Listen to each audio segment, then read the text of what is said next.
তো নমস্কার বন্ধুরা, মাই স্মার্ট সাজেস্ট ইউটিউব চ্যানেলে আপনাদের সবাইকে স্বাগত জানাচ্ছি।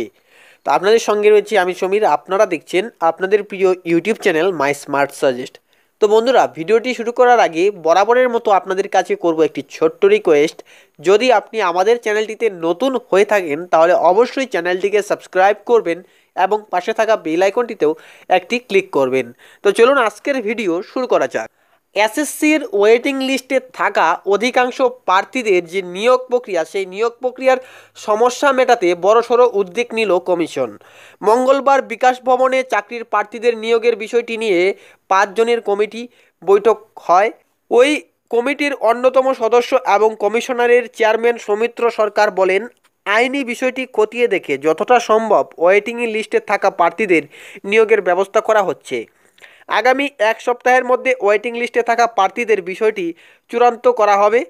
তবে এই দিনের বৈঠকে কোনো অনশনকারীকে ডাকা হয়নি। চূড়ান্ত সিদ্ধান্ত গৃহীত হওয়ার পর প্রার্থীদের ডাকা হবে বলে তিনি জানান। ওয়েটিং লিস্টে থাকা এসএসসির চাকরির প্রার্থীরা চাকরির দাবিতে টানা প্রায় 1 মাস অনশন চালিয়ে গিয়েছেন। তাদের দাবি দাওয়া নিয়ে একটি কমিটি গঠিত হয়।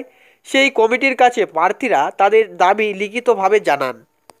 স্কুল সার্ভিস কমিশনের আন্দোলনরত প্রার্থীদের জন্য চাকরির বন্দোবস্ত করছে সরকার, তবে তা বিভিন্ন পথে। মূলত চেপে রাখা বা আনরিপোর্টেড শূন্য পদে আন্দোলনকারী এসএসসি প্রার্থীদের নিয়োগ করা যায় কি না তা খতিয়ে দেখা হচ্ছে।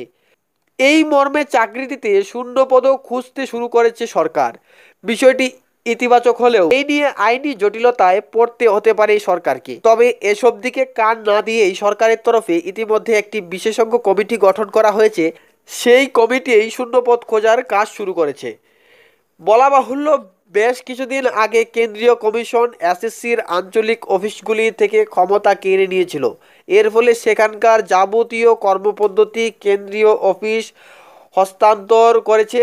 সেই সময় কোনো কারণবশত বেশ কিছু শূন্যপদের তালিকা আঞ্চলিক অফিসগুলি থেকে কেন্দ্রীয় কমিশনের হাতে এসে পৌঁছায়নি। এখন আন্দোলনকারীদের চাকরি দিতে সেই আনরিপোর্টেড শূন্যপদের সন্ধান শুরু করেছে রাজ্য। একই সঙ্গে বিশেষ বদলি সহ যে চেপে রাখা শূন্যপদের তালিকা রয়েছে সেগুলিও এক্ষেত্রে কাজে লাগানো হতে পারে। এদিকে গোটা বিষয়টি নিয়ে ধোঁয়াশার অন্ত নেই, কেন প্রথম কাউন্সেলিংয়ের পর যারা চাকরি পেয়ে গিয়েছেন তাদের অনেকেরই পোস্টিং বাড়ির থেকে অনেক দূরে। এদিকে এই চেপে রাখা পদে যারা চাকরি পাচ্ছেন তা দেখা যাচ্ছে বেশিরভাগই নিজের এলাকায় সুযোগ পাচ্ছেন। এসব দেখে প্রথম কাউন্সেলিংয়ে চাকরি পাওয়ার প্রার্থী হয়তো অবমাননার অভিযোগ তুলে মামলা করতে পারেন। সাধারণত একই নিয়মে এসএসসির নিয়োগ প্রক্রিয়া সম্পূর্ণ হয়ে থাকে। এভাবে শুধু আন্দোলনকারী ঠান্ডা করতে নিয়ম বহির্ভূত কাজ হলে অন্য চাকরির প্রার্থীরা উত্তম চাকরি পেয়ে যাওয়ার কোনো ক্যান্ডিডেট কমিশনের বিরুদ্ধে মামলা করতে পারেন।